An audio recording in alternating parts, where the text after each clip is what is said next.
नमस्कार। आज संगठनात्मक व्यवहार जो कि हमारा ब्लॉक 3 को कवर करता है, इस संबंध में हम आज चर्चा करेंगे। पहले भी अनेक पक्षों पर हम इसके चर्चा कर चुके हैं और आज संगठनात्मक व्यवहार में टीम बिल्डिंग, टीम वर्क और संचार, कम्युनिकेशन, संप्रेषण पर हम बात करेंगे। दो विषय बहुत ही महत्वपूर्ण हैं किसी भी व्यावसायिक संगठन में या किसी भी प्रकार के संगठन में। पहली बात टीम बिल्डिंग और दूसरा संचार। इन दोनों विषयों पर आज विस्तार से हम चर्चा करेंगे। इन दोनों से जुड़े अनेक पक्षों को आज हम जानने की कोशिश करेंगे।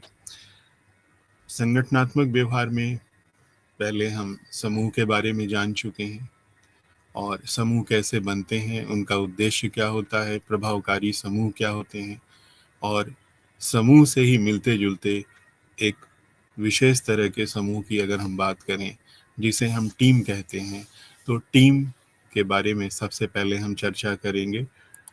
टीम एक विशेष कार्यदल होता है जो कि बहुत ही नियोजित तरीके से और विशेष तौर पर एक खास तरह की योग्यता वाले व्यक्तियों को मिला करके टीम का संगठन होता है, टीम का निर्माण होता है।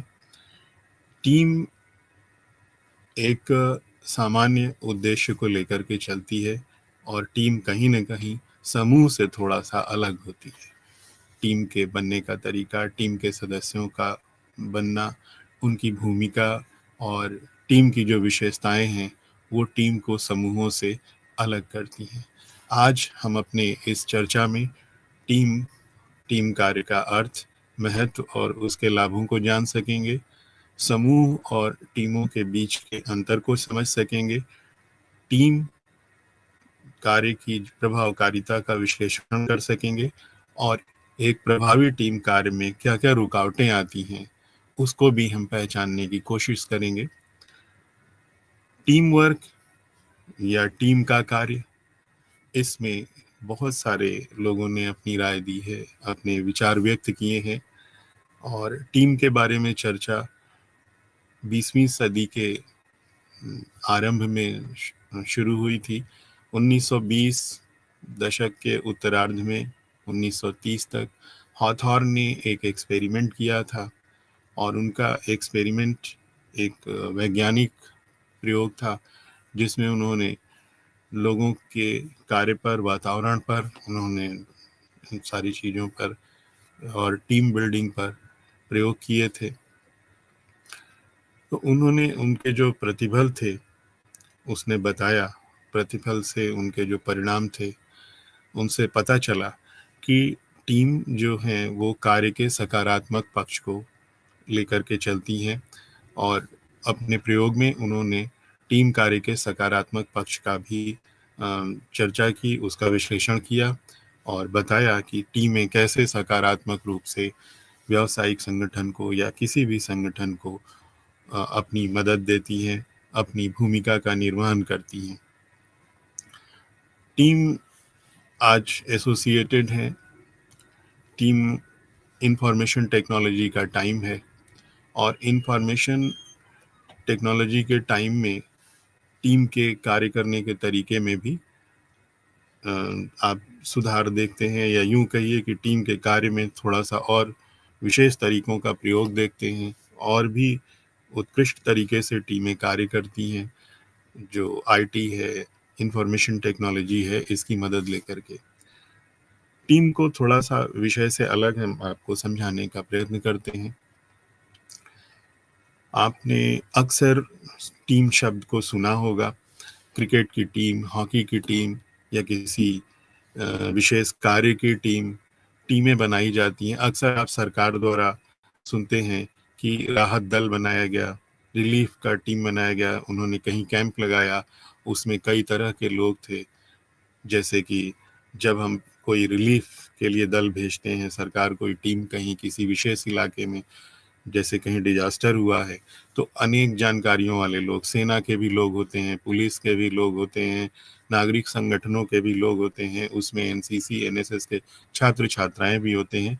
इनको कुल मिलाकर के एक टीम बनाई जाती है। आपने सुना होगा कि अंटार्कटिका पर एक टीम भेजी गई, या स्पेस में एक टीम भेजी जाती है, या खेल कूद से जुड़ी टीमें होती हैं जो तमाम प्रतियोगिताओं में आपस में मैचेस होते हैं उनके, उसमें एक टीम हारती है एक टीम जीतती है, या कभी कभी टीमों के बीच में टाई हो जाता है। तो टीम शब्द का एक अनेकों जगहों पर प्रयोग जो है आपने सुना होगा। उसी तरीके से संगठनों में, संगठनात्मक कार्यों में भी टीम बनाई जाती है। मैं एक उदाहरण देना चाहता हूँ। जैसे एक विद्यालय है, आपके घर के आसपास, मोहल्ले में, गांव में, शहर में अनेक विद्यालय होते हैं। उन्हीं में से कोई एक विद्यालय है, उसमें वो एक छोटा सा संगठन है और उसमें टीचर्स काम कर रहे हैं, एम्प्लॉयज़ काम कर रहे हैं, उनका काम है स्टूडेंट्स को एजुकेशन देना। लेकिन बीच में कोई उत्सव मनाया जाना है, कोई राजकीय उत्सव मनाया जाना है, राष्ट्रीय उत्सव मनाया जाना है। तो उसका आयोजन कैसे हो, वो उत्सव का कार्य कैसे क्रियान्वित किया जाए, तो जो प्राचार्य होंगे, जो प्रधानाचार्य होंगे, वो कुछ शिक्षकों का, कर्मचारियों का और छात्र छात्राओं की एक टीम बना देंगे। हालांकि ये टीम बड़े ही अल्प समय के लिए होगी, लेकिन इसकी समय सीमा, इसके कार्य करने की, इसको एक छोटा सा लक्ष्य दिया जाएगा कि आपको ये राष्ट्रीय उत्सव मनाना है, 15 अगस्त है, 26 जनवरी है। और फिर उसमें एक टीम लीडर, कोऑर्डिनेटर बनाया जाएगा, जो कि स्कूल के हेड से कांटेक्ट में रहेगा। स्कूल के हेड उनसे पूछते रहेंगे कि अभी तक क्या प्रगति हुई है। उसमें किसी को, जिस दिन उत्सव मनाया जाएगा, ये पूरी टीम को एक समय सीमा दी जाएगी कि आपको 7 दिन के अंदर तैयारी करनी है, संसाधन दिए जाएंगे और इनको एक लक्ष्य दिया जाएगा कि अमुक दिन आप इस 2 घंटे का एक कार्यक्रम कराएं। टीम को थोड़ा सा अलग से समय भी दिया जाता है, संसाधन दिया जाता है। तो टीम अपना तय करती है अपने लिए लक्ष्य। सबसे पहले टीम के सभी मेंबर्स आपस में मीटिंग करेंगे और अपने लक्ष्य को समझेंगे कि हमारा लक्ष्य क्या है, क्यों हम इकट्ठा हुए हैं। अपने स्टूडेंट अपने पढ़ने के काम से अलग हुए, जब वो पढ़ाई पूरी कर लेते हैं, छुट्टी के समय आधे घंटे सभी लोग रुकते हैं, शिक्षक भी रुकते हैं, कर्मचारी भी रुकते हैं, और आधे घंटे डेली प्लानिंग होती है कि क्या करना है। कोई सांस्कृतिक कार्यक्रम करना है, झंडारोहण करना है, मिष्ठान वितरण करना है। इस तरह से एक टीम बनाई गई एक कार्य के लिए। और ये जितने भी लोग हैं, ये विशिष्ट लोग हैं। इसमें कोई शिक्षक सांस्कृतिक कार्यक्रम को कराने का विशेषज्ञ है, जो 2 छात्र हैं उनकी छात्रों में पकड़ अच्छी है, लीडरशिप है उनके अंदर, उनका अपने छात्रों के बीच में कम्युनिकेशन अच्छा है। उनका रोल है कि वो टीम में और छात्रों के बीच में कोऑर्डिनेशन करें और स्टूडेंट्स को जो काम दिए जाएं उसको वो वितरित करें। फिर जो कर्मचारी हैं उनसे पूछा जाएगा कि हमारा स्थान कहाँ होगा, हमारे पास संसाधन क्या है, इंफ्रा क्या है, कैसे सारे आयोजन किए जाएंगे, और एक एक्टिविटी प्लान करके टीम उस पर काम करना शुरू कर देगी। और एक दिन फिर उसका रिहर्सल होगा। एक दिन पहले, सपोज करिए 26 जनवरी को वो कार्य पूरा होना है टीम का। टीम फिर एग्जीक्यूट करेगी 26 जनवरी को, जैसा कि प्लानिंग बनी है, टीम ने प्लान बनाया है। अब टीम के एग्जीक्यूशन का टाइम आया हुआ है और टीम ने एग्जीक्यूट करके वो कार्य को संपन्न कराया। फिर जो प्रधानाचार्य जी होंगे मंच से सभी को धन्यवाद देंगे और उसके बाद अपने कक्ष में एक दिन बुला करके सभी को, पूरी टीम को चाय पर आमंत्रित करेंगे और फिर टीम विसर्जित हो जाएगी। लेकिन टीम में कुछ समय के लिए विसर्जित हो गई है, लेकिन प्रधानाचार्य जी के मन में ये तय है कि अब जब भी इस तरह के आयोजन होंगे, ये टीम बहुत अच्छी थी, इसने बहुत अच्छा काम किया, इनको ये काम समय समय पर दे दिया जाएगा। तो अब वो टीम का एक तरह से स्थायीकरण कर देंगे और कहेंगे कि आगे आने वाले वर्ष भर के कार्यक्रमों के लिए हम आपको अपॉइंट करते हैं। जब भी होगा 1 हफ्ते पहले से आप अपनी तैयारी करेंगे, मेरे पास आएंगे और ये कार्य आपको वर्ष भर में 4 आयोजन आपको कराने हैं। तो इस तरीके से देखा गया, अगर यदि ये कार्य प्रधानाचार्य एक टीम बना करके ना करते, तो ये आयोजन जितने सुंदर तरीके से हुआ और अपने आयोजन के महत्व को, आयोजन के जो लक्ष्य हैं उसको नहीं हासिल कर पाता। आयोजन का लक्ष्य था कि राष्ट्रीय पर्व को सभी मिलकर के मनाएं, हम अपने राष्ट्रीय पर्व को मनाते हुए अपने राष्ट्र पे गर्व कर सकें, अपने राष्ट्र के निर्माण में जिन लोगों ने योगदान दिया है उनके योगदान पर गर्व कर सकें, और हमें भी जब अपने राष्ट्र के लिए कुछ करने को मिले तो हम भी पीछे ना रहें। ऐसी भावना का जन्म होता है ऐसे आयोजनों से। तो ऐसी भावना को उत्पादित करने के लिए इसका आयोजन किया गया, और उसके आयोजन में एक टीम ने पूरा मिलकर के कार्य किया। हमने आपको बताया कि टीम में शिक्षक भी थे, कर्मचारी भी थे, छात्र छात्राएं भी थी, और टीम का जो संरक्षण था, टीम का निर्देशन था, वो प्रधानाचार्य जी कर रहे थे, प्रिंसिपल कर रहे थे, और पूरी टीम का जो कोऑर्डिनेटर थे उसके एक वरिष्ठ शिक्षक थे। यहाँ जिन लोगों को लिया गया इस टीम को बनाते समय, उनको उसमें देखा गया होगा कि इनका अलग अलग योगदान क्या है, और इन सबका योगदान मिल करके एक महती योगदान बना होगा, एक बड़ा योगदान बना होगा। वो टीम एक व्यक्ति के रूप में कार्य कर रही होगी। तो आपने देखा, अब जैसे जो शिक्षक संगीत के कार्यक्रम को कराने में विशेषता हासिल रखते हैं, या संगीत के शिक्षक हैं, उन्होंने सांस्कृतिक कार्यक्रमों के आयोजन का जिम्मा लिया होगा, उसकी तैयारी का जिम्मा लिया होगा। यदि उनको उस टीम से हटा दिया जाए तो क्या ये पर्व मनाने का जो टीम को कार्य दिया गया था इसको कार्य कराने के लिए, और वो पूरा नहीं हो पाता। सांस्कृतिक कार्यक्रम कराना उस व्यक्ति से ज़्यादा अच्छा है जो कि स्किल्ड है इस काम में, उसकी उसको जानकारी है। इसका ज्ञान गणित के शिक्षक को नहीं हो सकता, इसका ज्ञान विज्ञान के शिक्षक को नहीं हो सकता। तो इस तरीके से अलग अलग योग्यताएं, विशेषताएं और दक्षताएं वाले लोगों को इकट्ठा किया जाता है, उनका चयन किया जाता है। टीम के लक्ष्य को प्राप्त करने के लिए इन लोगों की क्या भूमिका होगी वो तय किया जाता है। उनकी एक निश्चित संख्या थी, 12 लोगों की टीम बनाई गई थी। इस 12 में यथा पर्याप्त यानी कि सफिशिएंट इनफ लोगों को रखा गया, न एक कम न एक ज़्यादा। जितने लोगों की इस काम में ज़रूरत थी उतने लोगों को रखा गया, और ये देखा गया कि एक बहुत ही अच्छा आयोजन हुआ, और जिसमें कि मुख्य अतिथि के रूप में उस जिले के जिलाधिकारी आए हुए थे। उन्होंने घोषित किया कि मैंने पूरे साल भर जहाँ भी जिन स्कूल्स में इन प्रोग्राम्स को देखा है, यहाँ का कार्यक्रम सबसे अच्छा था, और वो पुरस्कृत करके पूरी टीम को जाते हैं, उस स्कूल को जाते हैं। तो एक गर्व की अनुभूति होती है जब लक्ष्य पूरा हो जाता है, और इस गर्व की अनुभूति में केवल वो टीम ही नहीं होती, टीम के साथ साथ सभी लोग होते हैं, टीम के मेंबर्स, टीम के सदस्य, और टीम को का निर्माण करने वाले उसके निदेशक यानी कि प्रिंसिपल, और जो बच्चे, जितने भी लोगों ने प्रतिभाग किया, सभी को गर्व हुआ कि हमारे कॉलेज के आयोजन को सब सर्वश्रेष्ठ आयोजन जिले में घोषित किया गया, पुरस्कृत किया गया, प्रमाणित किया गया। तो इससे टीम का उत्साहवर्धन होता है। तो टीम से काम कराना, टीम बिल्डिंग करके काम कराना कई बार संगठनों में आवश्यक होता है, और अनेकों संगठनों में हमने देखा है कि ये टीम जो है वो सहकारिता या सहयोग का कार्य है।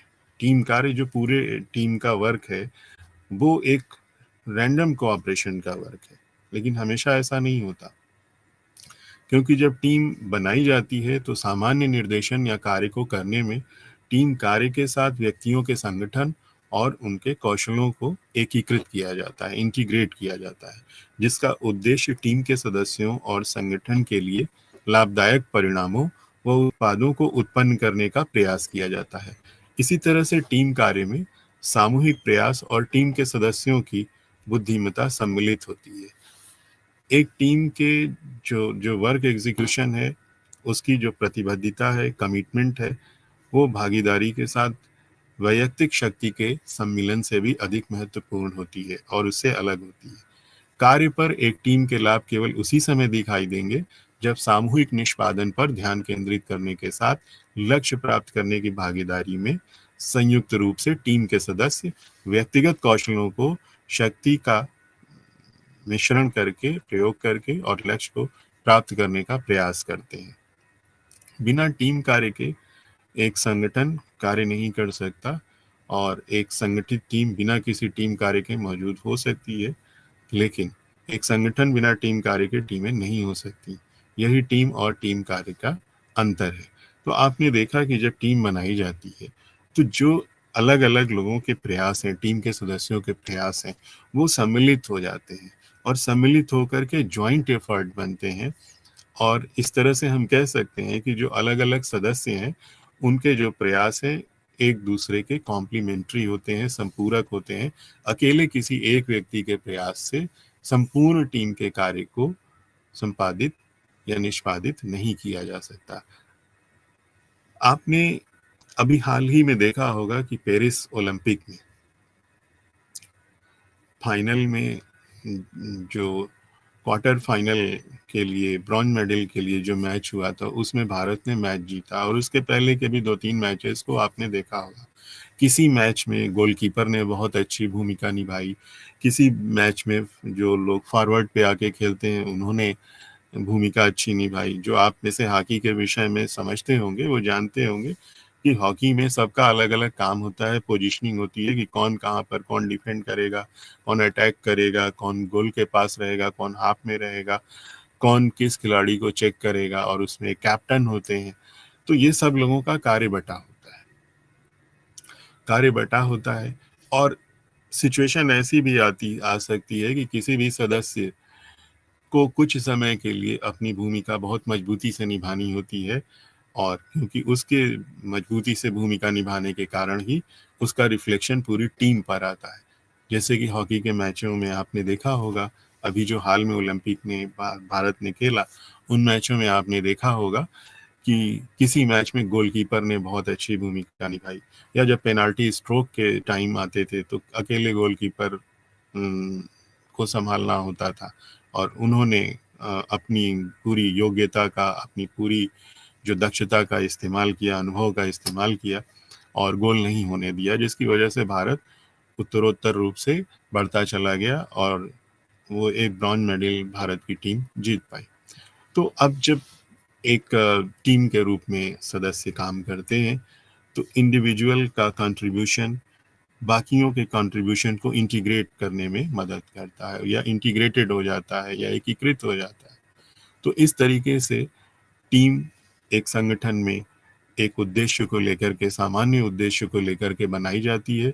ये लोगों को जोड़ा जाता है, लोगों को इकट्ठा किया जाता है, उनको उनका लक्ष्य बताया जाता है, उनकी टीम के बारे में बताया जाता है, टीम के उद्देश्य के बारे में बताया जाता है, टीम कितने दिनों तक कार्य करेगी उसकी अवधि के बारे में बताया जाता है। फिर टीम को कार्य करने के लिए क्या संसाधन दिए जाएंगे, क्या अधिकार दिए जाएंगे, क्या ड्यूटीज दी जाएंगी अलग अलग लोगों की, और फिर उनको कब से टीम को अपना कार्य स्वतंत्र रूप से शुरू करना है, टीम के प्रोग्रेस रिपोर्टिंग कहाँ करनी है, ये सारी चीजें तय हो जाती हैं। टीम सबसे पहले जैसे ही टीम के मेंबर्स पहली बार आपस में मीटिंग करते हैं तो सभी सदस्य एक दूसरे से अच्छी तरह परिभाषित हो जाते हैं और अपनी अपनी भूमिका को अच्छी तरह से समझ लेते हैं। तो एक टीम में कई सारी विशेषताएं होती हैं जिन पे हम चर्चा करेंगे। आप कह सकते हैं कि टीम के सदस्य अपने कार्य के संबंध में लक्ष्य को प्राप्त करने में अपनी भागीदारी करते हैं। दूसरी विशेषता ये है कि टीम के सदस्य उद्देश्यों की प्राप्ति की भागीदारी की दिशा में प्रत्येक एक दूसरे के साथ मिलकर परस्पर कार्य करते हैं। टीम के सदस्य अच्छी तरह से परिभाषित होते हैं, सभी सदस्य कौन होंगे, उनकी भूमिका क्या होगी, उनकी दक्षता के आधार पे कहाँ पर उनको क्या रोल करना होगा, कब अपना रोल प्ले करना होगा, ये वेल डिफाइंड होता है। यानी कि टीम के सदस्य अच्छी तरह से परिभाषित होते हैं और अपनी भूमिका निभाने के लिए एक दूसरे पर निर्भर होते हैं। टीम के सदस्य परिभाषित संगठनात्मक कार्यों के साथ एक टीम के रूप में संगठनात्मक पहचान भी रखते हैं। जो वर्क उनको दिया गया है ऑर्गेनाइजेशन में, अपार्ट फ्रॉम दैट एक टीम के रूप में उनको क्या पहचान दी गई है, क्या कार्य दी गई है, वो आइडेंटिटी भी उनको मिलती है, असाइन की जाती है। और कई बार ऐसा देखा गया है कि उसके अलावा, इन बातों के अलावा जो टीम के मेंबर्स होते हैं उनमें अपेक्षा की जाती है कि वो अपने साथियों पर पूरा ट्रस्ट रखें, अच्छी तरह से एक दूसरे से संचार व्यवस्था के साथ जुड़े हों, उनको मालूम है कि इनको कितना काम करना है और मुझे कितना काम करना है, मेरे कार्य की सफलता का इन पर क्या प्रभाव पड़ेगा, और वो फाइनली ग्रुप के, टीम के टोटल टास्क पर क्या इफेक्ट करेगा, और इसी तरीके से जो दूसरा साथी है उसके कार्य का कितना महत्व है, और पूरे टीम के जो विजय होगी, पूरे टीम के कार्य की जो प्राप्ति होगी, उसमें हर एक दूसरे के योगदान का अच्छी तरह से उनको भरोसा होता है और विश्वास होता है कि उन्होंने सबका इंडिविजुअल कमिटमेंट क्या है, व्यक्तिगत कमिटमेंट टीम को लेकर के क्या है। कई बार ऐसा भी होता है कि टीम के सदस्यों को आपस में बहुत ही अच्छा कोऑर्डिनेशन बनाना पड़ता है, समन्वय बनाना पड़ता है। इसलिए जब आवश्यकता पड़े तो एक दूसरे की मदद करने के लिए भी सबकी सहमति होनी चाहिए। और टीम की सक्सेस के लिए ये भी जरूरी है कि भविष्य के सामान्य दृष्टिकोण में भी ये भागीदारी करें। इसका अर्थ ये हुआ कि जैसे जैसे समय बीतता जाता है, लक्ष्य की तरफ टीम बढ़ रही होती है, तो एक सभी के दृष्टिकोण लक्ष्य को लेकर के, उसकी प्राप्ति को लेकर के, और अधूरे कार्य और जितना कार्य संपन्न हो चुका है, एक दृष्टिकोण विकसित होने लगता है, सामान्य दृष्टिकोण विकसित होने लगता है, और इस दृष्टिकोण में सभी की भागीदारी होती है। एक दूसरे को स्ट्रेंथन करना, यह भी टीम के सदस्यों का काम होता है। सकारात्मक प्रवृत्तियां, सहयोग, सहायता और प्रोत्साहन सदस्य एक दूसरे को उपलब्ध करते हैं, मोटिवेट करते रहते हैं। कि जैसे मैंने अभी उदाहरण दिया कि जब गोलकीपर ने पेनाल्टी स्ट्रोक से गोल रोका तो सभी ने आकर उसकी पीठ थपथपाई। अर्थात कहने का अर्थ है कि तुमने अपनी व्यक्तिगत भूमिका का निर्वहन बहुत अच्छी तरीके से किया, इससे पूरी टीम को मदद मिल रही है अपने लक्ष्य की तरफ बढ़ने में। ऐसे ही अपने कार्य को जारी रखो। एक दूसरे की बातों को ध्यानपूर्वक सुनना, समझना होता है।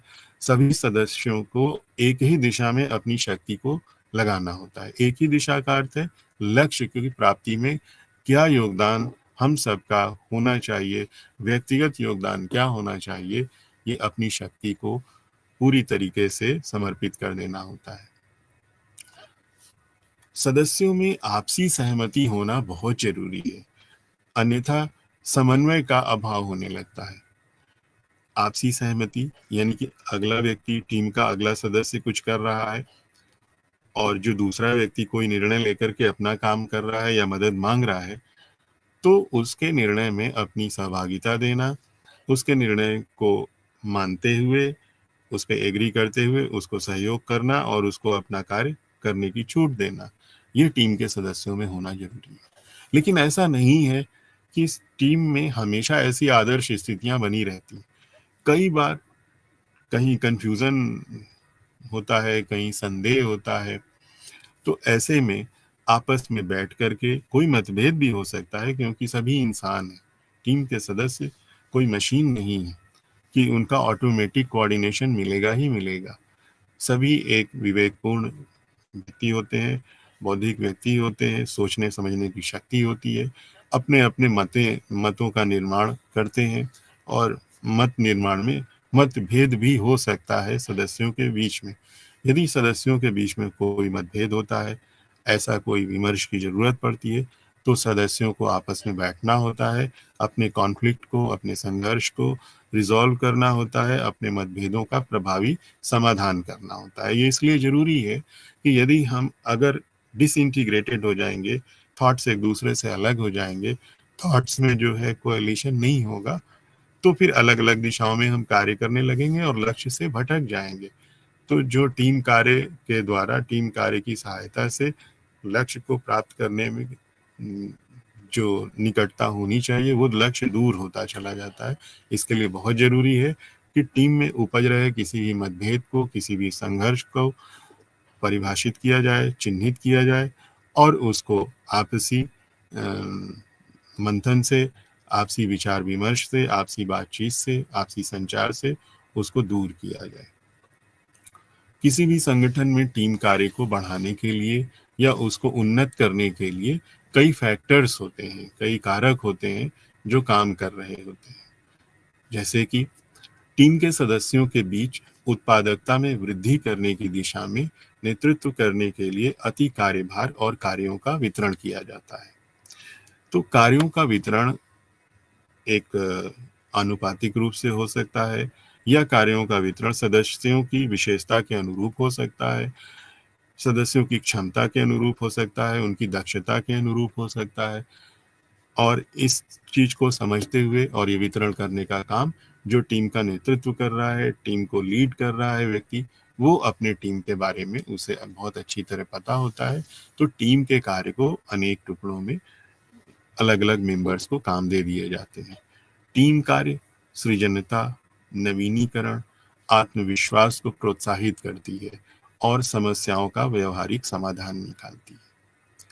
कई बार ऐसा देखा गया है कि टीम कुछ पुरानी हो गई हो, लेकिन जो नवीनीकरण है, जो क्रिएटिविटी है और जो सेल्फ कॉन्फिडेंस है, उसकी मदद से टीम को और बेहतर करने की ओर ले जाया जाता है और टीम के सामने अपने लक्ष्य को प्राप्त करने के लिए जो व्यवहारिक समस्याएं आ रही हैं, उनका व्यवहारिक समाधान निकाला जाता है। उसके लिए इनोवेटिव स्टेप्स लिए जाते हैं, क्रिएटिव स्टेप्स लिए जाते हैं। ऐसा समय समय पर इस तरह के बदलाव करने होते हैं। कुछ और भी फैक्टर्स हैं जो टीम कार्य में सम्मिलित होते हैं, टीम कार्य को बढ़ाने में, टीम कार्य को उन्नति देने में। वो ये है कि ये सदस्यों के बीच पहचान का अनुभव कराती है और परस्पर संबंधों की समझ पैदा करती है, जो कि उनकी नैतिकता और आत्म प्रतिष्ठा में वृद्धि करती है। जो टीम के मेंबर होते हैं, उनकी आपस में एक दूसरे से पहचान बढ़ती है। हो सकता है संगठन में कोई व्यक्ति कहीं पर हो, कोई व्यक्ति किसी दूसरे विभाग में हो, कई दूसरे डिपार्टमेंट का हो, लेकिन अलग अलग जब हम लोगों को लाते हैं तो एक नई पहचान उनकी होती है, उनका रिकॉग्निशन होता है और इस तरीके से उनकी जो आप कह सकते हैं आत्म प्रतिष्ठा है वो भी बढ़ती है। नए परिचय होने से लोगों को किसी व्यक्ति के दक्षता के विषय में पता चलता है, तो उसकी दक्षता के कारण लोग उसका सम्मान करते हैं। उसकी उत्कृष्टता, उसकी योग्यता की वजह से हम एक दूसरे को समझते हैं। एक जब टीम में सदस्य जुड़ते हैं तो हम एक दूसरे की उत्कृष्टता को, एक दूसरे की योग्यता को क्लोजली वॉच कर सकते हैं और इसमें कोई दो राय नहीं, कोई शक नहीं कि इससे जिस व्यक्ति की योग्यता को हम समझते हैं उसका हम सम्मान करते हैं और इससे उस व्यक्ति की प्रतिष्ठा में वृद्धि होती है। संकट के समय में अपने सदस्यों की सहायता करना, सहयोग करना और मार्गदर्शन करना टीम में जरूरी है, क्योंकि ये सदस्यों के तनाव को कम करती है और उनको सक्षम तरीके से लक्ष्यों को पूरा करने में उनका ध्यान केंद्रित करती है। संगठन में टीम कार्य को बढ़ाने के लिए कुछ और भी कारक हैं, जैसे कि यह साथी सहयोगियों के बीच संबंधों को मजबूत बनाने और विकसित करने में सहयोग करती है। ये सदस्यों के बीच संचार कौशलों में वृद्धि करते हैं। ये सदस्यों के दायित्व निष्पादन करते समय आपस में लचीलापन लाते हैं, जबकि वे स्वस्थ कार्य जीवन संतुलन के मानकों का पालन करते हैं। कई बार टीम के जो सदस्य होते हैं उनको स्टैंडर्ड ऑपरेशंस पे काम करना होता है, यानी कि एक परिपाटी होती है जिसके अनुसार कार्य करना होता है। ये परिपाटी कार्य की गुणवत्ता को बनाए रखने के लिए होती है, लेकिन उसमें थोड़े से परिवर्तन की जरूरत पड़ती है। जो एक परिपाटी बनी हुई है, व्यवहारिकता के कारण, समय की मांग के कारण उसमें थोड़ा सा परिवर्तन करना होता है। तो ऐसे में ये लचीलापन, फ्लेक्सिबिलिटी दिखानी जरूरी होती है, जिससे कि सदस्यों के दायित्व निष्पादन करते समय फ्लेक्सिबिलिटी लाने से स्वस्थ कार्य जीवन का संतुलन का जो मानक है उनका पालन करते हुए भी फ्लेक्सिबिलिटी को मेंटेन किया जा सकता है। और जो कारक हैं वो ये नेतृत्व की गुणवत्ता में वृद्धि करते हैं, भविष्य में कैरियर के अवसरों को अच्छा बनाने में सहायक होते हैं और व्यावसायिकता की सीमाओं को विस्तृत करते हैं और ग्राहकों को सेवाएं उपलब्ध कराने में सुधार करते हैं। टीम वर्क या एक टीम का जो कार्य है उसके लाभ क्या होते हैं? लाभ हमने आपको बताया कि किसी भी सामान्य लक्ष्य को लेकर के सामान्य लक्ष्य की पूर्ति किसी संगठन में बहुत आवश्यक है। सामान्य लक्ष्यों की पूर्ति से ही व्यापक लक्ष्यों की पूर्ति होती है और जो दीर्घकालिक उद्देश्य हैं संगठन के, फिर उनकी पूर्ति होती है। एक तरह से टीम वर्क या जो सामान्य कार्य है, टीम का कार्य है, वो कहीं न कहीं संगठन के उद्देश्य को, संगठन के गोल को पूरा करने में अंततोगत्वा अपना महत्व है, उसका उसका अपना सहयोग है। कार्यस्थल में टीम कार्य के निम्नलिखित लाभ होते हैं, जैसे कि अभी हम आगे इसका उल्लेख करेंगे, और ये लाभ आप कह सकते हैं सृजनता और सीखने के लिए पोषण मिलता है। Fosters creativity and learning. Teamwork fosters creativity and learning. सृजनता, सृजनता का अर्थ है क्रिएटिव होने का अर्थ है, क्रिएटिव होने का अर्थ है ये एक बौद्धिक क्षमता है, ये विचार शक्ति की, एक तरह से कहें कि विचार शक्ति की पराकाष्ठा है।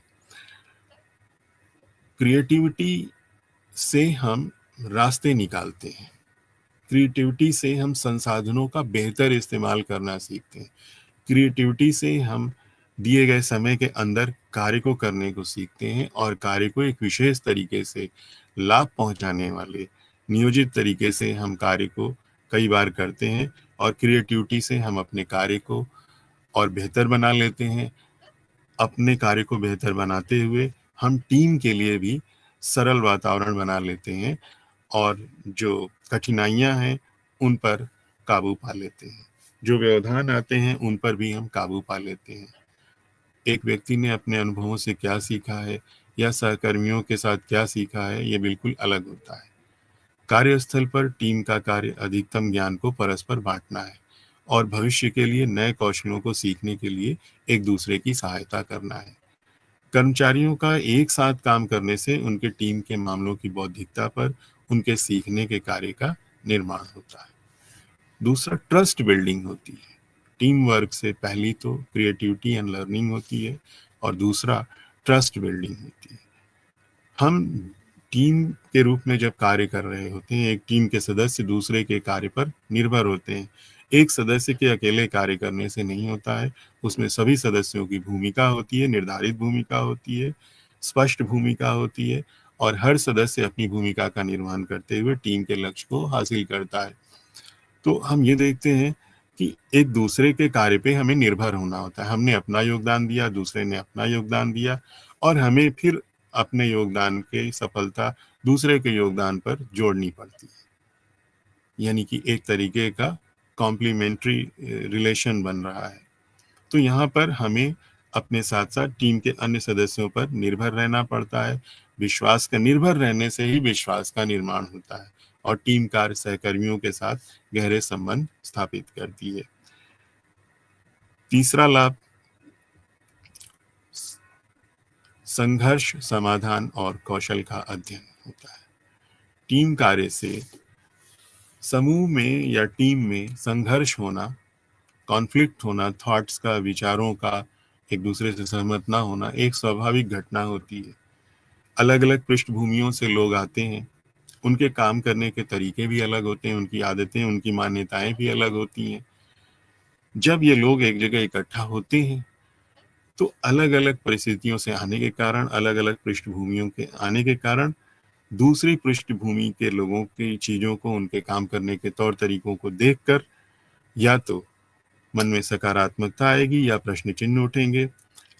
सकारात्मक है तो ठीक है, लेकिन अगर प्रश्न चिन्ह उठ रहे हैं तो ये प्रश्न मन में उठने वाले फिर मानसिक अवरोध की स्थिति को खड़ा करते हैं, और मानसिक अवरोध जो है फिर वो भौतिक अवरोध में दिखने लगता है, और यहीं से संघर्ष का जन्म होने लगता है। तो ऐसे चीज़ों के लिए कर्मचारी स्वयं आपस में बैठ करके, या जो टीम के सदस्य हैं वो आपस में बैठ करके उसका समाधान निकालते हैं, क्योंकि उनको मालूम है कि ऐसे संघर्ष टीम के लक्ष्य को हासिल करने में कभी भी मदद नहीं करेंगे। जो अन्य लाभ है वो स्वामित्व की व्यापक समझ को उन्नत करना है, यानी कि team work promotes a wider sense of ownership. जो टीम कार्य है वो स्वामित्व की समझ को डेवलप करता है। टीम अपने कर्मचारियों को उनके योगदान प्रदान करने के लिए गौरवान्वित महसूस कराती है। संगठन के लक्ष्य को प्राप्त करने की दिशा में कार्य करने पर कर्मचारियों को संगठन से संबद्धता का भी अनुभव होता है। यानी कि हम जब किसी ऑर्गेनाइजेशन के लिए काम करते हैं और दिल लगा करके काम करते हैं, अपना मैक्सिमम कंट्रीब्यूशन देते हैं, लक्ष्य को प्राप्त करते हैं या उस दिशा में थोड़ा थोड़ा हम आगे बढ़ रहे होते हैं, तो हमारी एक बॉन्डिंग ऑर्गेनाइजेशन से बनती है। और ये बॉन्डिंग, ये संबद्धता बहुत जरूरी होती है। ये संबद्धता ही हमको कार्य करने के लिए प्रेरित करती है विभिन्न परिस्थितियों में, और फिर जाकर के हम लक्ष्य की तरफ बढ़ते हैं। टीम कार्य से जोखिम लेने की एक प्रवृत्ति भी प्रोत्साहित होती है। कहते हैं कि नो रिस्क नो गेन। एक जेन्युइन रिस्क की तरफ और लीगल रिस्क की तरफ जब तक हम कदम नहीं उठाते हैं, साहस नहीं दिखाते हैं, कोई ऐसा जोखिम जो हमें दिख रहा है, लेकिन हमें ये पता है कि अगर हमने इस जोखिम से पार पाने की कोशिश की और इसको देखते हुए भी अपना कार्य जारी रखा, तो हमें अमुक सफलता मिल सकती है। ऐसा यदि विश्वास हो तो उससे जोखिम को, हेल्दी रिस्क को लेने की क्षमता भी टीम में होनी चाहिए। सभी टीमों में ऐसा नहीं होता। जिन टीमों में ऐसे रिस्क टेकिंग एबिलिटी कम होती है, उनकी सक्सेस रेट भी कम होती है, क्योंकि कहीं ना कहीं कार्य करते समय, क्रियान्वयन करते समय ऐसा समय आता है जब हमें रिस्क भी थोड़ा सा लेना पड़ता है। और लेकिन इसके लिए समूह के सभी सदस्यों की इस पे सहमति लेनी होती है कि हम जॉइंटली रिस्क को बियर करेंगे, जॉइंटली रिस्क को अवॉइड करते हुए काम करेंगे और रिस्क लेंगे और सफलता की ओर बढ़ेंगे। टीम वर्क से, टीम कार्य से जो अन्य लाभ हैं, उसमें टीम कार्य से सहजनन का निर्माण होता है। आप कह सकते हैं कि team work creates synergy. Synergy को ऐसे समझ लीजिए, अगर हम गणित के अंकगणित से देखें तो एक और एक को जोड़ दिया जाए तो आएगा 1+1=2। लेकिन अगर हम एक और एक की बात करें कि एक और एक क्या होगा, तो हम कह सकते हैं कि एक और एक 11 होता है, ये 2 और 2 22 होता है। कई बार टीम में कुछ मेंबर्स होते हैं, एक मेंबर के आ जाने से ही एक विशेष तरह की ऊर्जा का वातावरण बन जाता है, और उसके आने से जितने लोग हैं वो सबका जो, अगर ऊर्जा का हम योग लें तो हम देखते हैं कि वो वैसे ही है जैसे एक और एक 11। इसको सिनर्जी कहते हैं। किसी एक व्यक्ति के आने से, उसके कार्य करने से, किसी एक मेंबर के कार्य करने से जो रिफ्लेक्शन क्रिएट होता है, वो कई गुना उत्पादकता को बढ़ा देता है। ऐसी स्थिति को सहजनन की, सिनर्जी की सिचुएशन कहते हैं। सिनर्जी टीम में बने रहना बहुत जरूरी है। इसलिए जो टीम बिल्डिंग से सबसे बड़ा जो लाभ मिलता है अलग अलग तरीके के लोगों के आने से, वो वही लाभ है जो एक और एक 11 की भूमिका हो जाते हैं। और टीम में जो ऊर्जा है, उसका मनोबल है टीम का, वो बढ़ जाता है। जो अगले लाभ हैं उसमें टीम कार्य करने के तरीकों को और अधिक सहयोग और सशक्त बनाती है। टीम कार्य बहुविषयी कार्य को प्रोत्साहित करती है, जहां पर टीमें संगठनात्मक विभाजन को कम करने का प्रयास करती हैं। टीम कार्य लचीलापन और उत्तरदायित्व का पोषण करता है, विशेषकर परिवर्तन की अनुक्रिया को योग्य बनाने के लिए।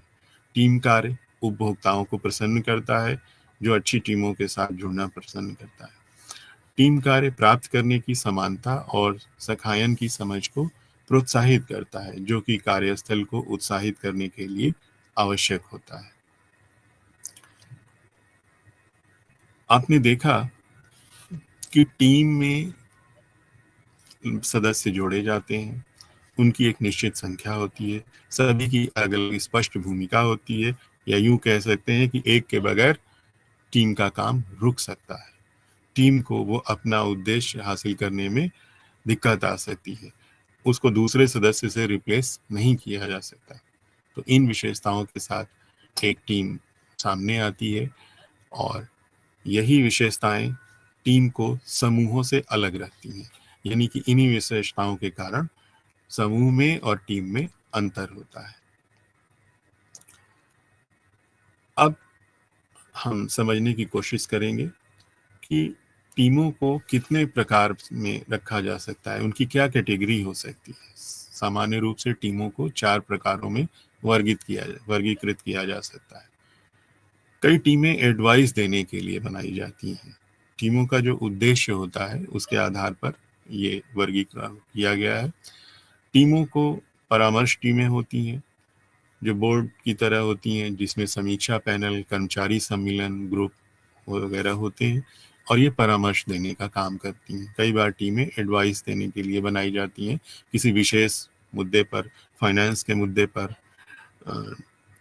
डिसीजन मेकिंग करना हो, इन्वेस्टमेंट के लिए करना हो, या मानव संसाधन प्रबंधन के लिए करना हो, या विपणन प्रबंधन के लिए करना हो, या सामान्य प्रशासन के लिए, ये टीमें हमेशा एडवाइस करती हैं। कई स्ट्रैटेजिक मुद्दे होते हैं जिस पर की टीमें हमेशा अपनी एडवाइस देती रहती हैं। प्रोडक्शन टीम्स होती हैं, प्रोडक्शन करने वाले जो मेंबर्स हैं, जो ह्यूमन रिसोर्स है, मानव संसाधन है, उनकी टीम बना करके और प्रोडक्शन को सुपरवाइज करने के लिए, डेटा प्रोसेसिंग करने के लिए, अलग अलग जगहों से लोगों को प्रोडक्शन में उत्कृष्टता लाने के लिए, प्रोडक्शन के किसी विशेष लक्ष्य को प्राप्त करने के लिए प्रोडक्शन टीम्स बनती हैं। परियोजना टीमें होती हैं जो कोई न कोई अनुसंधान समूह है, कोई योजना टीम है, प्रोजेक्ट पे काम कर रहे हैं, रिसर्च कर रहे हैं, किसी और भी तरह के कोई प्रोजेक्ट्स होते हैं जिसपे कि एक पूरी टीम बना करके कार्यबल बनाया जाता है। एक्शन टीम्स होती हैं। एक्शन टीम्स जो होती हैं वो, जैसे आपने देखा कि अभी डिजास्टर रिलीफ के लिए एक दल बना करके भेजा गया जिसमें सेना के लोग थे, पुलिस के लोग थे, स्थानीय नागरिक संगठन थे, एनएसएस थे, एनसीसी थे। इस तरह की टीम्स को एक्शन टीम्स कहते हैं। जो टीम के मेंबर्स होते हैं उनके योगदान को भी इसमें रखा गया है। जो टीम के मेंबर्स होते हैं वो अपना कंट्रीब्यूटर की तरह से अपनी भूमिका निभाते हैं, अंश दान करते हैं। टीम मेंबर्स कार्यमूलक टीम का सदस्य होते हैं और वो टीम को सूचना और जो डेटा है वो देते हैं। टीम के सदस्य सह कार्यकर्ता की तरह कार्य करते हैं, कोलैबोरेटर की तरह कार्य करते हैं। टीम के सदस्य संप्रेषणकर्ता की तरह कार्य करते हैं, कम्युनिकेटर की तरह कार्य करते हैं और कई बार टीम के सदस्य चुनौतीदाता की तरह भी कार्य करते हैं। वो टीम को हमेशा इंटरनली क्रिटिसाइज करते रहते हैं और ये सकारात्मक आलोचना होती है जिससे कि लोगों का जो कौशल है वो विकसित होता रहे, त्रुटियां उनकी मिनिमाइज होती रहें। इन उद्देश्यों के साथ ही टीम को जो सदस्य होते हैं वो अपना रोल प्ले करते हैं। आज हम लोग ने टीम पर चर्चा की। टीम के साथ साथ आज जो हमारा दूसरा विषय है वो है संचार। संगठन में संचार की बहुत ही महत्वपूर्ण भूमिका होती है। संचार को इंग्लिश में कम्युनिकेशन के नाम से हम लोग जानते हैं। संचार के बिना ये संसार नहीं, एक कहावत है, संचार के बिना अगर संसार नहीं है तो संगठन भी नहीं हो सकता। संचार का अर्थ, उसकी परिभाषा और अंतर्वैयक्तिक संचार क्या होता है, संचार की प्रक्रिया क्या होती है, उसके कारक क्या होते हैं और एक प्रभावी संचार का क्या रोल है, इसको हम लोग आज जानने की कोशिश करेंगे। संगठन में संचार की बहुत बड़ी भूमिका होती है और संचार संगठन की एक मुख्य प्रक्रिया है और ये बेसिक कंपोनेंट है। संचार के बिना आपने देखा कि संगठन को चलाना, संगठन का निर्माण करना या संगठन की किसी भी अवस्था में संगठन के संपूर्ण संचालन के लिए संचार के बिना संगठन नहीं चल सकता। सदस्यों को आपस में जोड़ना, सदस्यों के कार्यों को परिभाषित करना, सदस्यों के कार्यों का निष्पादन होना, उसके लिए निर्देशों की जरूरत पड़ती है, अनुदेशों की जरूरत पड़ती है। ये निर्देश बिना संचार का प्रयोग किए नहीं दिए जा सकते। लोगों के फीडबैक लेने होते हैं, ये फीडबैक भी बिना संचार के नहीं लिए जा सकते। अपनी बात को कहने के कई तरीके होते हैं। तमाम हम सूचनाओं का आदान प्रदान करते हैं, मैसेजेस का कम्युनिकेशन करते हैं। संगठन में लोग एक दूसरे से बात करते हैं, एक दूसरे से लिखित में संचार कर रहे होते हैं, डॉक्यूमेंटेशन कर रहे होते हैं, करेस्पॉन्डेंस कर रहे होते हैं, या मीटिंग्स हो रही होती हैं, प्रेजेंटेशंस हो रहे होते हैं, या दो व्यक्तियों के बीच में संगठन में बात हो रही होती है। अधिकारी अपने कर्मचारी से बात कर रहा होता है, कर्मचारी अधिकारी को अपनी बातें बता रहा होता है, अपनी प्रोग्रेस रिपोर्ट दे रहा होता है। तो संगठन के अंदर संचार दो तरीके से होता है। एक, संगठन के जो लोग हैं उनका आपस में आंतरिक संचार, उनकी जो आपस में कम्युनिकेशन है, उनका आपस में जो बातचीत है, जो व्यवहार है, जो लिखित या मौखिक जो संचार हो रहा है, विचारों का आदान प्रदान हो रहा है, संदेशों का आदान प्रदान हो रहा है, ये संगठन का आंतरिक संचार ढांचा कहलाता है। और संगठन के लोग जो अपने संगठन के बाहर के लोगों से, जिसमें कि निवेशक आते हैं, जिसमें संस्थाएं आती हैं, जिसमें कस्टमर्स आते हैं, जिसमें सप्लायर्स आते हैं, जिसमें अनेक संस्थान आते हैं, सरकार आती है, मीडिया आती है, ये बाहरी वातावरण है किसी भी संगठन का। तो जो बाहरी वातावरण, संगठन के बाहरी वातावरण के जो लोग हैं वो संगठन के लोगों से बातचीत करते हैं। ये जो संचार है इसको हम लोग बाह्यकारी संचार कहते हैं या एक्सटर्नल कम्युनिकेशन कहते हैं।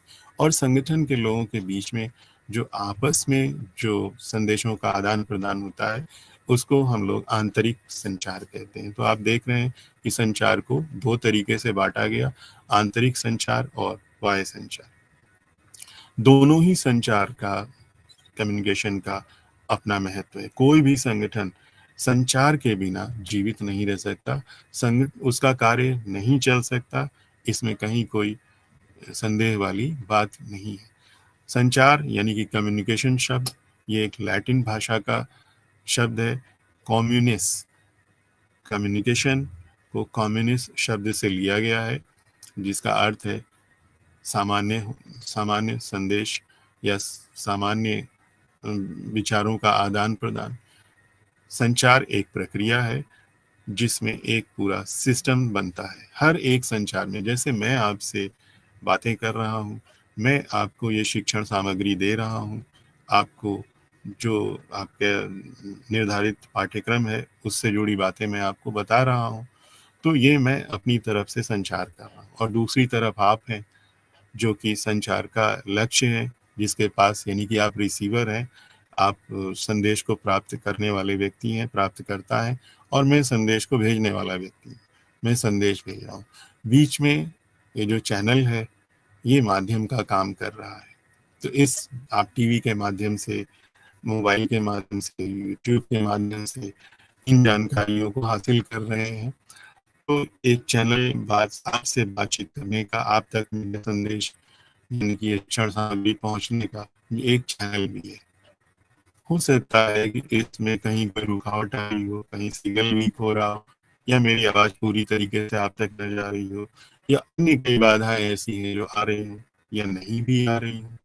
तो एक चैनल में बाधाएं भी आ सकती हैं, नहीं भी आ सकती। ये हमारा और आपके बीच का तात्कालिक संचार का कम्युनिकेशन सिस्टम है, जो कुछ समय बाद समाप्त हो जाएगा। एक निर्धारित समय तक की ये कक्षा है, निर्धारित समय तक की काउंसलिंग है, जैसे कि 1 घंटे की। इसके बाद ये माध्यम अलग हो जाएगा। आप किसी अपने मित्र से जब कर रहे होते हैं तो उस समय सिस्टम, बातचीत आप कैसे कर रहे हैं, प्रत्यक्ष बातचीत कर रहे हैं या मोबाइल के थ्रू बात कर रहे हैं। आप अगर अपनी बात आपने फोन मिलाया अपने मित्र को, तो आप संदेश भेजने वाले व्यक्ति हुए, आपका मित्र आपके संदेश को प्राप्त करने वाला व्यक्ति हुआ। और जिस माध्यम से आपने माइक्रोवेव्स के माध्यम से, मोबाइल के माध्यम से अपनी बात उस तक भेजी है, तो वो चैनल है बातचीत को आगे पहुंचाने का। तो हर तरह के संचार में आप देख रहे हैं कि दो तीन बातें प्रमुख हैं: सूचना को भेजने वाला व्यक्ति, सूचना को प्राप्त करने वाला व्यक्ति, और बीच में एक माध्यम जिस माध्यम से सूचना को प्रेषित किया जाता है, भेजा जाता है। जब दो लोग आमने सामने बैठ करके बात कर रहे होते हैं तो ध्वनि के माध्यम से, वातावरण में ध्वनि के माध्यम से, संदेशों के माध्यम से वो अपनी बात को कह रहे होते हैं। तो हम देखते हैं कि संचार में एक खास तरह का सिस्टम का होना जरूरी है। इंटरपर्सनल कम्युनिकेशन, इंटरपर्सनल कम्युनिकेशन यानी कि अंतरवैयक्तिक संचार, इसको भी थोड़ा हम समझने की कोशिश करते हैं। दो व्यक्ति जब आपस में संचार को प्रतिपादित कर रहे होते हैं, मैसेजेस का कम्युनिकेशन कर रहे होते हैं, संदेशों का आदान प्रदान कर रहे होते हैं, बातचीत कर रहे होते हैं, या कुछ लिख करके एक दूसरे को दे रहे होते हैं, या इशारों से, अभिव्यक्तियों के माध्यम से बात कर रहे होते हैं, जैसे अपनी बॉडी लैंग्वेज से, अपने जेस्चर से अगर कोई बात को कह रहे हैं, या किसी साइन लैंग्वेज से बात कर रहे हैं, तो दो लोगों के बीच की बातचीत को हम अंतर्वैयक्तिक संचार के बीच में लाते हैं। संगठन में अंतर्वैयक्तिक संचार को बहुत ही महत्वपूर्ण माना गया है, क्योंकि संगठन व्यक्तियों का समूह है, दो से अधिक व्यक्तियों का समूह है, जिसमें एक लक्ष्य संगठन के उद्देश्य को प्राप्त करने के लिए और उसमें अपना संदेश, अपने अपने लक्ष्य के थ्रू अपना लक्ष्य को प्राप्त करने का प्रयास व्यक्तियों के द्वारा होता है। संगठन व्यक्तियों से बनता है, व्यक्ति ही संगठन का निर्माण करते हैं, व्यक्ति ही संगठन में पदानुक्रम में अपने कार्य को संपादित करते हैं, संगठन का वो हिस्सा होते हैं, और अनेकों व्यक्तियों के सामूहिक कार्य से ही संगठन का कार्य दिखाई देता है। तो संगठनात्मक व्यवहार में इसीलिए संचार के अध्ययन को बहुत ही महत्वपूर्ण माना जाता है। आज संचार, आज जो कम्युनिकेशन है, वो इंफॉर्मेशन टेक्नोलॉजी की वजह से बहुत आगे जा चुका है, बहुत ही ज़्यादा उसमें सोफिस्टिकेशन आ चुका है, बहुत ही ज़्यादा परिष्करण आ चुका है। तो आज का जो संचार है वो बहुत ही ज़्यादा सोफिस्टिकेटेड इलेक्ट्रॉनिक कम्युनिकेशन टेक्नोलॉजी पर निर्भर है, क्योंकि इसके प्रयोग के बिना हम वो वांछित लाभ नहीं ले सकते जिसकी कभी हमें आवश्यकता होती थी या आवश्यकता पड़ती है। आज इसी टेक्नोलॉजी के ही माध्यम से ये कक्षा संचालित की जा रही है, तो इस टेक्नोलॉजी का हमें शुक्रगुजार होना चाहिए। और ये जो अंतरक्रिया है, इंटरपर्सनल कम्युनिकेशन है, ये इसका बेहतर स्वरूप है जो अभी हम होते देख रहे हैं। संगठन में संचार के कुछ प्रयोजन हैं। संचार को अगर कहा जाए कि आखिर ये किन उद्देश्यों की पूर्ति कर रहा है संगठन में, तो हम देखते हैं कि ये कार्य संयोजन जो सबसे पहला प्रयोजन है, टास्क कोऑर्डिनेशन में ये सबसे ज़्यादा मदद करता है। हम एक दूसरे से कुछ ना कुछ कह रहे होते हैं, ऐसे कर लीजिए, वैसे कर लीजिए, ये रिपोर्ट दे दीजिए, ऊपर रिपोर्ट भेज दीजिए, या अपने नीचे सबऑर्डिनेट से बात कर रहे होते हैं कि आप अपनी स्थिति बताइए या इस कार्य को अभी कर लीजिए। तो ये एक कोऑर्डिनेशन बना हुआ है। कोऑर्डिनेशन बिना संचार के संगठन में नहीं हो सकता। इसके लिए जो सबसे बड़ा प्रयोजन माना गया है, संगठन में संचार की भूमिका को माना गया है, वो है टास्क कोऑर्डिनेशन, अर्थात कार्य का संयोजन। प्रॉब्लम सॉल्विंग, कोई अगर समस्या किसी व्यक्ति को संगठन में आ रही है, अगर वो उसका हल नहीं किया जाएगा समय से, तो पूरे संगठन के कार्य पर कहीं ना कहीं वो रिफ्लेक्शन करेगा, परिलक्षित करेगा। तो वो व्यक्ति पहले अपनी समस्या बताए, लोग उसकी समस्या को समझें, और जो सक्षम है उनको सॉल्व करने में उसको सॉल्व करें, तो संगठन का कार्य फिर स्मूथली चलने लगेगा। तो प्रॉब्लम सॉल्विंग एक ऐसा इशू है संगठन में जो दूसरा प्रयोजन है संचार का।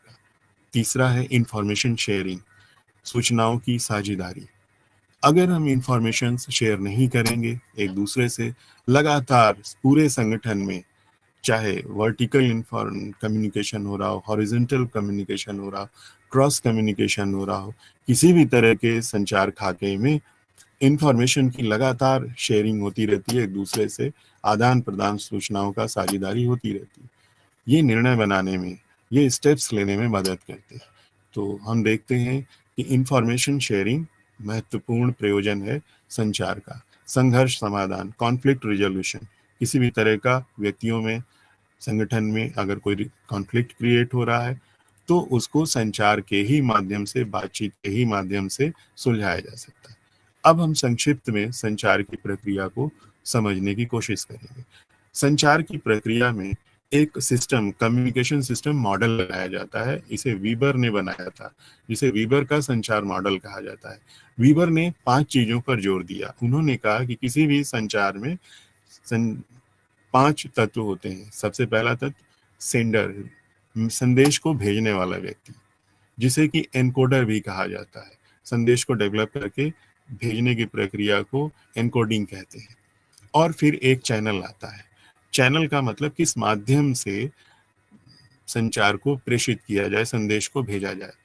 पत्र लिख करके किया जाए, या इलेक्ट्रॉनिक किसी डिवाइस के माध्यम से किया जाए, या दूरभाष के जरिए किया जाए, या प्रत्यक्ष संबोधन किया जाए, इस तरीके से एक चैनल का होना आवश्यक है। बिना चैनल के संचार का संवहन नहीं हो सकता, प्रोपोगेशन ऑफ कम्युनिकेशन नहीं हो सकता, मैसेजेस का प्रोपोगेशन नहीं हो सकता।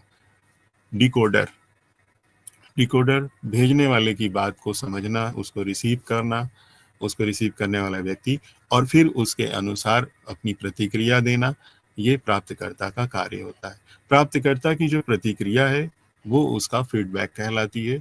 उस फीडबैक से ये पता चलता है कि संदेश भेजे गए व्यक्ति को संदेश मिला कि नहीं मिला, मिला तो क्या मिला, और जो जिस पर्पज से, जिस उद्देश्य से संदेश भेजा गया वो कार्य भी होने की कहीं संभावना दिख रही है या नहीं दिख रही है।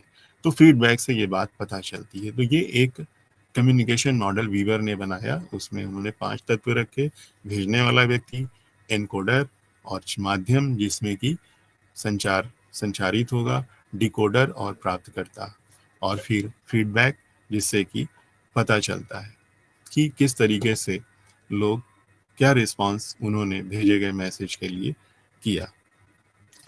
अब हम संचार के संगठन में जो संचार का पूरा प्रणाली है उसको, उसके कुछ प्रकार हैं। फॉर्मल कम्युनिकेशन, फॉर्मल कम्युनिकेशन का अर्थ है कि औपचारिक तरीकों से संचार कम्युनिकेशन को करना, फॉर्मल तरीके से संचार को करना, यानी कि एक प्री डिफाइंड तरीका है संचार को करने के लिए। और उस फॉर्मल तरीके से संचार को किस तरह से हम विभाजित करते हैं, उसमें सबसे पहले आता है downward communication, vertical communication. Vertical communication में डाउनवर्ड कम्युनिकेशन, अधोमुखी संचार, अधोमुखी संचार का प्रवाह शिखर से नीचे तक आता है। शिखर से नीचे का अर्थ है कि संगठन पे जो उच्च पदों पर लोग बैठे हुए हैं, उच्च प्रबंधन है, टॉप मैनेजमेंट है, उसकी बातें, उसका संदेश मध्यम प्रबंधन या निम्न प्रबंधन या नीचे एम्प्लॉय तक जाना। तो टॉप से बॉटम की तरफ संदेश का आना। और इसी तरीके से आप कह सकते हैं कि नीचे का एम्प्लॉय जब अपने ऊपर के अधिकारियों को बातें अपनी बताता है, उनसे संदेश का रिस्पांस देता है या अपना संदेश भेजता है, तो उसको अपवर्ड कम्युनिकेशन कहते हैं। नीचे का एम्प्लॉय या नीचे के मैनेजमेंट के लोग अपने अपर मैनेजमेंट को, अपर बॉसेस को जब कोई संदेश प्रेषित करते हैं तो उसको ऊर्ध्वमुखी संचार की कैटेगरी में लिया जाता है। तीसरा जो तरीका है औपचारिक संचार का वो है पार्श्विक संचार, लैटरल कम्युनिकेशन। इसमें हॉरिजॉन्टल कम्युनिकेशन आप कह सकते हैं, समान स्तर के कर्मचारियों या समान स्तर के अधिकारियों के बीच ये कम्युनिकेशन होता है।